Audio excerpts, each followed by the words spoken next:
Namaste. Today I'm going to read Volume 4, Book 5, UmaSamhita, Chapter 40, The Power of the Mains, in the Shiva Puran.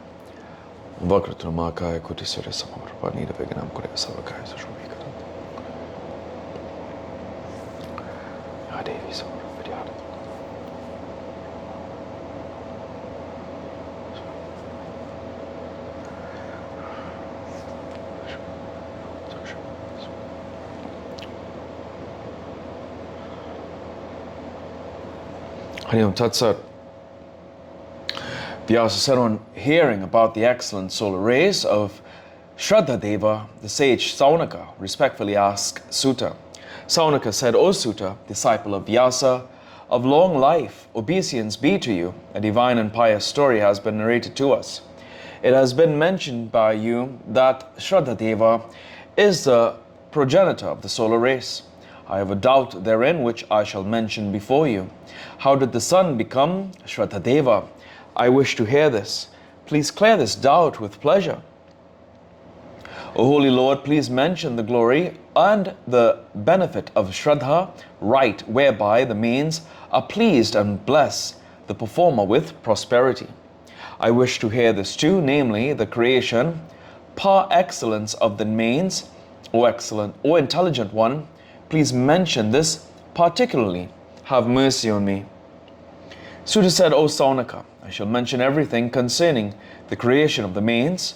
This was narrated to the intelligent Markandeya by Sanat Kumara. I shall mention it to you. It bestows the benefit of all cherished desires. Bhishma, the foremost of the virtuous, lying on the bed of arrows, was requested by Yudhishthira, to whom he spoke thus. Yudhishthira said, how is nourishment achieved by a man desirous of nourishment? I wish to hear this. What is it that makes a man free from distress? Sutta said, on hearing the question of Yudhishthira, Bhishma, the knower of Dharma, spoke with pleasure even as everyone was listening. Bhishma said, O Yudhishthira, those who perform Shraddha rites with pleasure delight everyone through them as a result of the favor of the mains. Men desirous of benefits perform Shraddhas, keeping in view the father, the grandfather, and the great-grandfather in 3 bowls of rice. O Yudhishthira, the mains bless the man desirous of piety with piety, desirous of progeny with progeny, and desirous of nourishment with nourishment.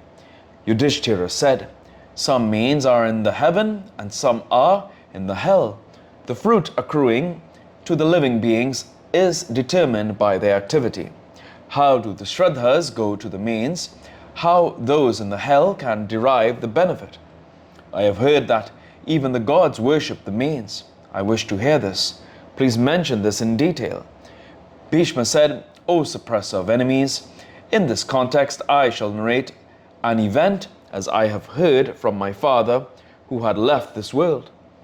At the time of Shraddha, the bowl of rice for my father was kept ready by me.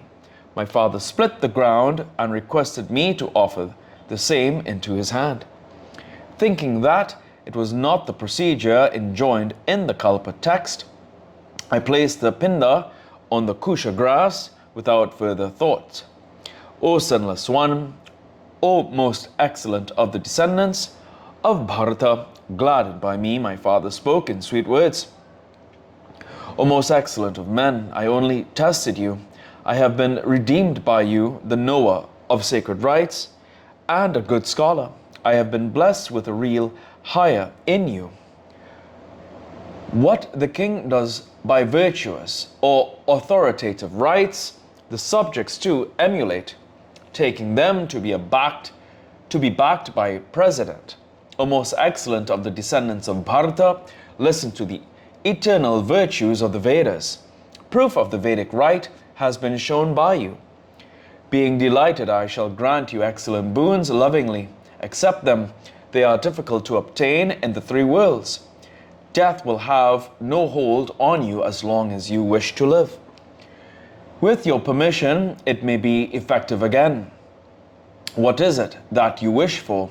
I shall grant you an excellent boon.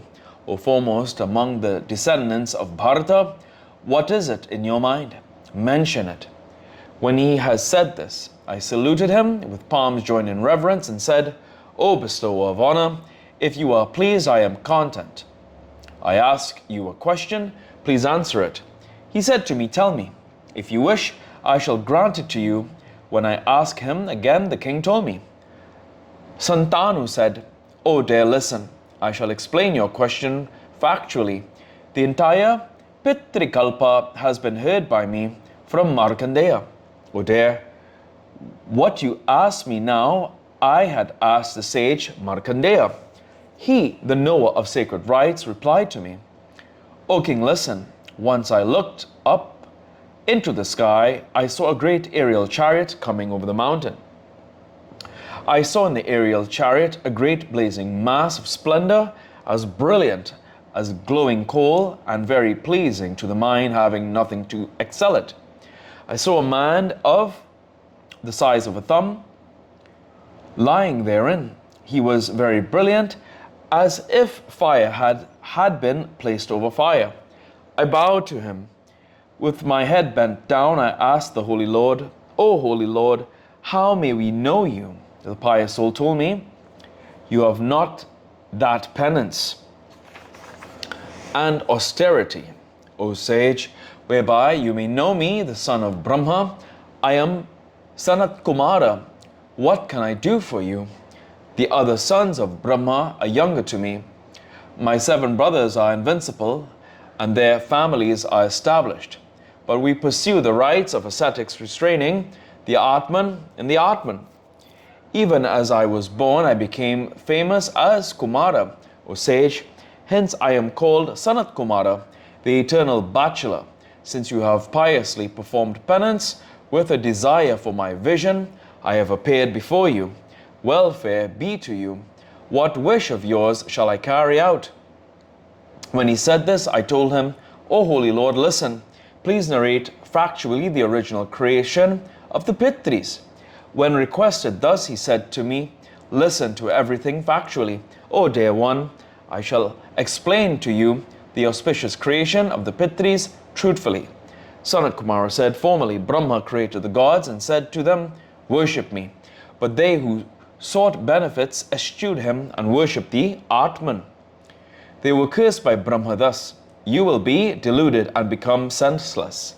Hence unable to know anything and being insensible, they bowed to Pitamaha and said, please bless us. Being requested thus, he said to them, for the sake of expiation, ask your sons, you will then attain perfect knowledge. Urged thus, the senseless ones asked their sons boldly. They were asked to perform expiatory rites, O sinless one. The gods were thus addressed by the sons, let the sons be approached. The gods who had been cursed by Brahma told him that the sons had gone away.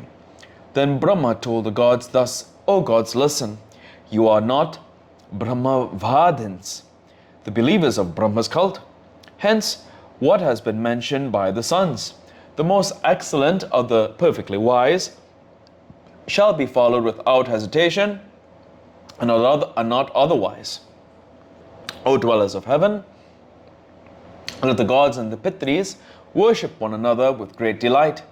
This will confer the cherished desires. Sanat Kumara said, O great sage, then their doubts were cleared.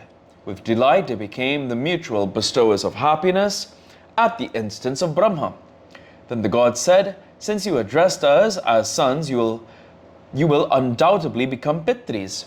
In the Shraddha of the Pitris, undoubtedly the performer will appropriate Soma, who being delighted and enhanced by the offering, shall gladden the worlds. They will delight the ocean, the mountain, and the forest, all consisting of the mobile and immobile beings.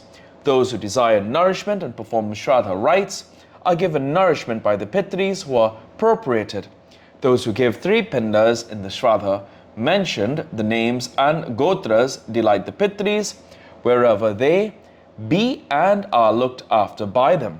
Let these words be truthful, whether gods or Pitris, we are father and sons successively. Thus, the Pitris who became sons virtuously were famous in the world as mutual beneficiaries. Let's see if there's any footnotes. There are no footnotes in this chapter. Here ends today's reading of the Shiva Puran. Om Prabhu Pranaratam Vyopeshram Jagannath